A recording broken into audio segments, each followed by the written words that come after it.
Eles mudaram o curso da história, mas é provável que você nunca tenha ouvido falar deles. Ou você já ouviu falar dos Quakers? Talvez o nome seja vagamente familiar, mas o que você realmente sabe sobre eles? E se eu te dissesse que sem os Quakers, a história da escravidão poderia ter tomado um rumo completamente diferente? Que eles influenciaram até a barra de chocolate que você come hoje? Ou que algumas das maiores corporações do mundo têm suas raízes em um grupo que prefere o anonimato e a discrição? Hoje, no Belo Mundo, vamos mergulhar em uma comunidade que, apesar de pequena, possui uma influência global. Por trás de rituais silenciosos e decisões que moldaram o mundo, há segredos, escolhas e histórias que poucos conhecem ou ousam contar. Número 1. Origens dos Quakers. No caos da Inglaterra do século XVII, em meio a guerras, disputas políticas e perseguições religiosas, um grupo ousado decidiu desafiar as normas da época: os Quakers. Naquela época, a Igreja Anglicana e os dissidentes não conformistas lutavam por poder, cada lado tentando definir qual seria o modelo ideal de igreja no país. Ambos eram protestantes, mas com abordagens completamente diferentes. Os anglicanos defendiam a tradição, enquanto os dissidentes buscavam uma igreja que seguisse mais de perto o que eles acreditavam ser o verdadeiro modelo do Novo Testamento. O problema? Essa disputa girava em torno de questões externas, deixando de lado a verdadeira experiência espiritual. A fé cristã havia se tornado, para muitos, apenas uma formalidade, uma adesão a credos e rituais, sem impacto real na vida cotidiana. O foco estava mais em seguir as regras certas do que em viver uma fé genuína, ou seja, a crença de que Deus já estabeleceu desde a criação do mundo quem será salvo e quem será condenado. E foi nesse cenário que surgiu George Fox, um homem que não apenas questionava a hierarquia e a desigualdade da Igreja da Inglaterra, mas também acreditava em algo radical: que cada pessoa podia se conectar diretamente com Deus sem precisar de intermediários como padres ou templos luxuosos. Os seguidores de Fox se autodenominavam santos, filhos da luz e amigos da verdade, uma identidade que, com o tempo, evoluiu para o nome Sociedade dos Amigos, no século XVIII. E aqui você pode estar se perguntando: o que Sociedade dos Amigos tem a ver com Quakers? Já vamos te contar. Número 2. O nome Quaker. O nome Quaker, na verdade, começou como um termo de ridicularização. No século XVII, os primeiros membros do movimento eram conhecidos por sua devoção intensa, a ponto de tremerem durante suas reuniões, acreditando estar sob a influência direta do Espírito Santo. Bom, não é preciso dizer que os conflitos entre a Sociedade dos Amigos e os grupos religiosos estabelecidos, como anglicanos e católicos, eram frequentes. Afinal, estamos falando de uma época em que religião e política andavam de mãos dadas, e qualquer desvio das crenças dominantes era visto como uma ameaça. Em uma das muitas vezes em que George Fox foi preso e levado a julgamento, o termo Quaker foi usado pela primeira vez como um insulto. Isso aconteceu em 1650, quando Fox foi levado a tribunal em Derby, na Inglaterra. Durante o julgamento, ele exortou o juiz a tremer diante da palavra do Senhor, e o juiz, em tom de desprezo, os chamou de Quakers. O que começou como um insulto acabou sendo adotado pelos próprios membros do movimento, e até hoje é amplamente usado para se referir à sociedade religiosa dos amigos. Número 3. Crenças. O movimento cresceu, unindo pessoas de todas as origens em torno da crença na igualdade espiritual e na rejeição da hierarquia religiosa. No coração dessa crença está a ideia de que todos carregam algo da luz de Deus dentro de si. Esse princípio guia cada aspecto de suas vidas, desde a simplicidade no vestir até a forma de conduzir seus negócios. Eles rejeitam rituais e sacramentos, acreditando que a verdadeira adoração é a conexão direta com o divino. Não há necessidade de intermediários, como padres ou pastores, pois todos são iguais perante Deus e qualquer um pode ser um líder espiritual. Os Quakers também defendem valores como igualdade, paz, integridade, simplicidade e justiça. Esses valores não são apenas palavras, mas guiam suas ações diárias. Sua oposição à violência, por exemplo, resultou em uma postura pacifista que perdura até hoje. Número 4. Cultos em silêncio. Os Quakers têm duas formas de culto, e cada uma reflete suas crenças mais profundas. A primeira é o culto programado, que segue um formato familiar para muitos. Há um ministro que conduz a reunião, com hinos, orações e leituras da Bíblia. Mas o que realmente distingue os Quakers é o culto silencioso, ou não programado. Nesse formato, não há roteiro nem líderes fixos. As pessoas se sentam em silêncio, aguardando que alguém se sinta inspirado pelo Espírito Santo para falar. Isso pode resultar na leitura de um trecho da Bíblia, no compartilhamento de uma experiência ou em uma oração. E às vezes, o culto passa inteiro em silêncio, com todos em profunda reflexão. Para os Quakers, o silêncio é uma forma de ouvir a voz de Deus sem distrações. Eles acreditam que não são necessários rituais elaborados para se conectar com o divino. Por isso, eles também rejeitam rituais como o batismo com água ou a ceia do Senhor. Para os Quakers, o verdadeiro batismo acontece através do Espírito Santo, que fala diretamente à consciência de cada pessoa. E em vez de uma cerimônia específica para lembrar a obra de Cristo, eles dão graças em cada refeição, tornando o simples ato de comer uma oportunidade diária para se reconectar com sua fé. Número 5. Um Quaker fundou a Pensilvânia. Os Quakers, com suas ideias de liberdade e igualdade, eram frequentemente acusados de heresia e bruxaria, enfrentando perseguições brutais na Inglaterra do século XVII. Ser Quaker significava viver sob constante ameaça, mas, mesmo assim, suas crenças continuaram a se espalhar. Nesse cenário surge William Penn, filho de um almirante inglês. Embora tivesse tudo para seguir uma vida alinhada com a nobreza, Penn foi profundamente influenciado pelas ideias Quakers, especialmente por Thomas Lowe, o que moldou suas convicções. Após estudar em Paris e direito em Londres, Penn se aproximou dos Quakers, enfrentando prisões e perseguições por suas crenças. Na década de 1670, os Quakers começaram a considerar a emigração para a América do Norte como uma forma de escapar da opressão religiosa.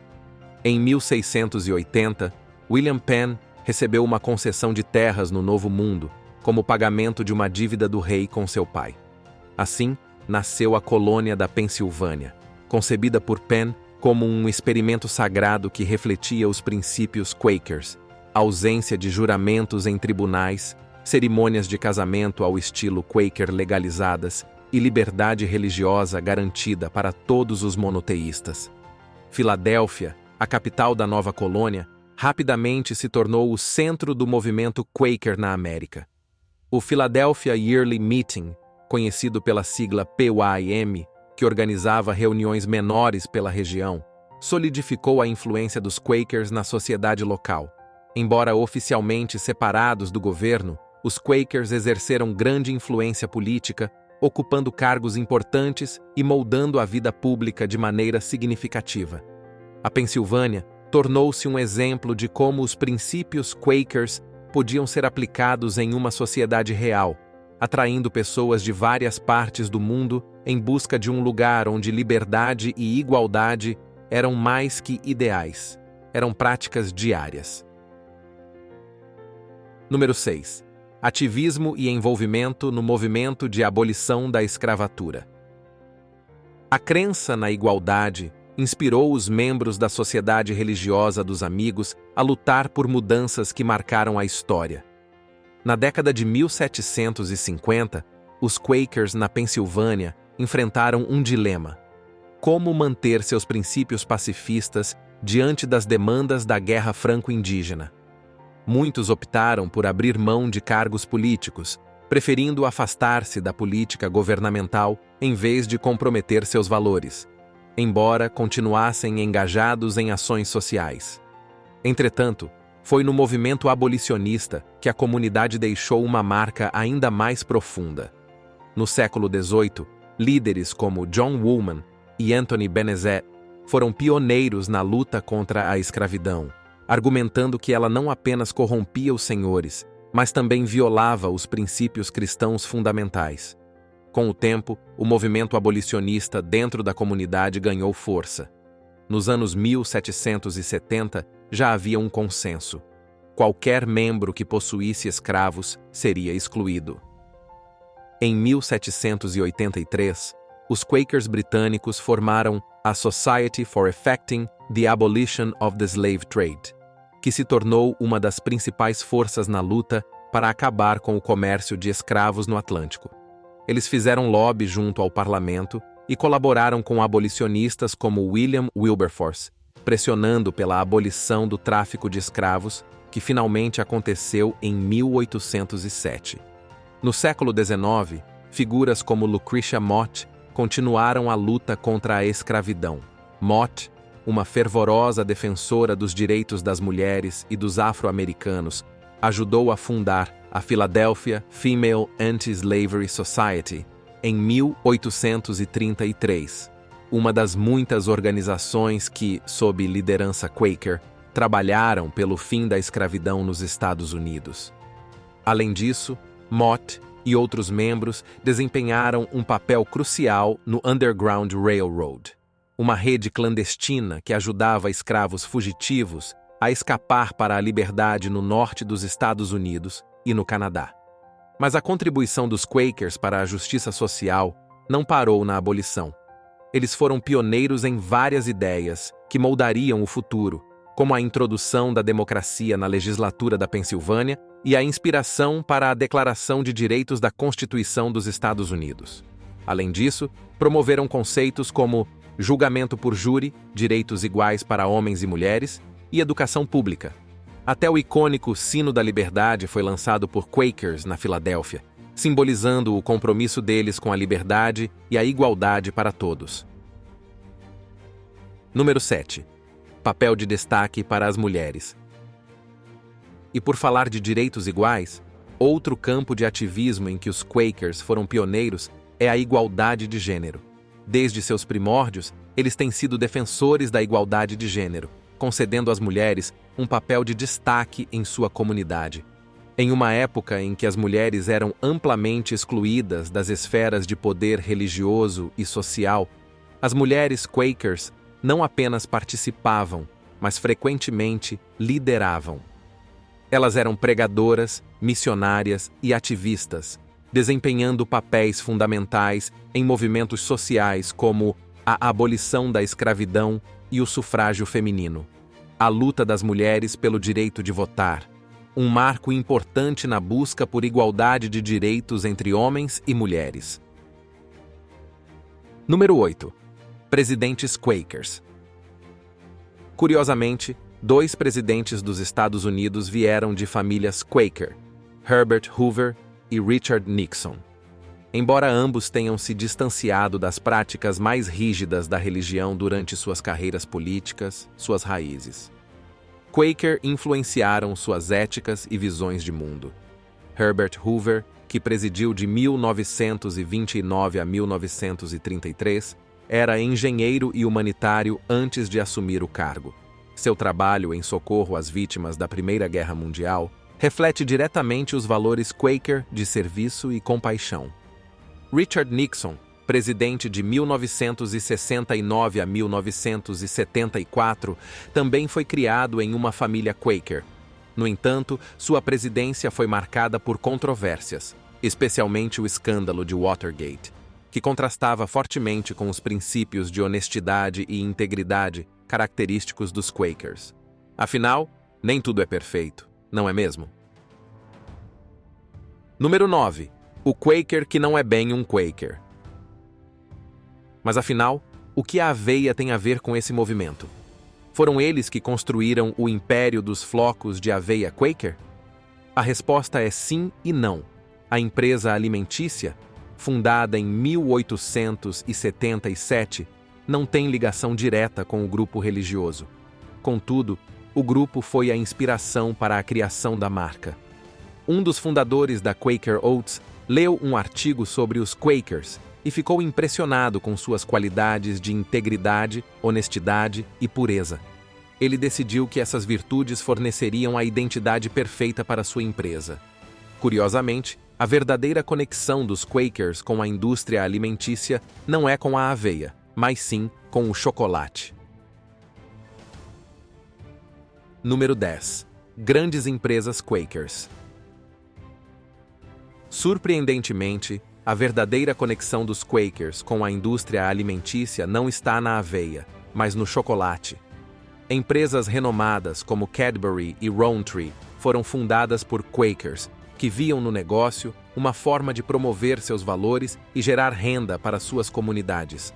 Excluídos das universidades anglicanas, os Quakers buscaram prosperar nos negócios. Sem acesso à educação formal, desenvolveram habilidades práticas e se tornaram empresários inovadores e bem-sucedidos. Um exemplo marcante são as barras de chocolate. Sim, aquela que você come hoje surgiu graças a eles. Empresas como a Cadbury adotaram a ideia, promovendo hábitos mais saudáveis e oferecendo alternativas ao álcool. Outros grandes nomes, como Fry's e Rowntree, também foram fundados por membros da comunidade Quaker. Além de valorizar a igualdade, eles usavam suas fortunas para causas nobres. Pegue a Cadbury, por exemplo, famosa pela qualidade do chocolate e pelo cuidado exemplar com seus trabalhadores. Para demonstrar esse compromisso, construíram uma vila em Bournville, Birmingham, com casas, escolas, parques e até piscina, garantindo uma vida digna e saudável aos trabalhadores. Além da Cadbury, bancos britânicos como Barclays e Lloyds, também fundados por Quakers, cresceram e se tornaram gigantes globais, mantendo forte compromisso com ética e responsabilidade social. Número 11. Calendário Quaker. Vamos agora deixar de lado o cenário social e explorar uma curiosidade interessante sobre os Quakers: a maneira única como eles lidam com o calendário. Em vez de usarem nomes derivados de divindades pagãs, como no calendário gregoriano, os Quakers preferem números. Assim, a semana começa com o primeiro dia, que chamamos de domingo, e termina com o sétimo dia, que para nós é sábado, enquanto os meses vão do primeiro mês ao 12º mês. Esse sistema, adotado no final da década de 1650, foi amplamente utilizado até o século XX, mas hoje é menos comum. Além disso, os Quakers evitam celebrações religiosas tradicionais, como o Natal e a Páscoa, preferindo lembrar o nascimento e a ressurreição de Cristo todos os dias do ano. Para eles, viver de forma simples e devota é mais importante do que seguir rituais sazonais. Número 12. Quakers no mundo. Atualmente, os Quakers formam uma comunidade global com cerca de 377 mil membros, espalhados por diversos países, com maiores concentrações nos Estados Unidos, Quênia, Reino Unido e América Latina. Embora sejam poucos em número, sua influência se faz sentir em várias partes do mundo. Ao longo dos anos, a comunidade se dividiu em diferentes grupos, levando à criação de várias associações. Entre as principais estão o Friends World Committee for Consultation, que funciona como a Organização Internacional da Sociedade dos Amigos, e o American Friends Service Committee, fundado em 1917 para oferecer aos jovens Quakers uma alternativa ao serviço militar durante a Primeira Guerra Mundial. Esta última organização se dedica a prestar ajuda humanitária globalmente. Outro grupo importante é o British Friends Service Council, também focado em ações internacionais. Ambas as entidades foram reconhecidas com o Prêmio Nobel da Paz em 1947 por seus esforços humanitários. E mesmo sendo um grupo pequeno, é inegável o impacto que eles têm no cenário mundial. Mas e você? O que acha? Conta pra gente nos comentários. Se gostou deste vídeo, não se esqueça de se inscrever no canal, ativar o sininho para não perder nossos próximos vídeos e deixar seu comentário sobre o que achou da nossa lista. Muito obrigado por assistir e nos vemos no próximo vídeo.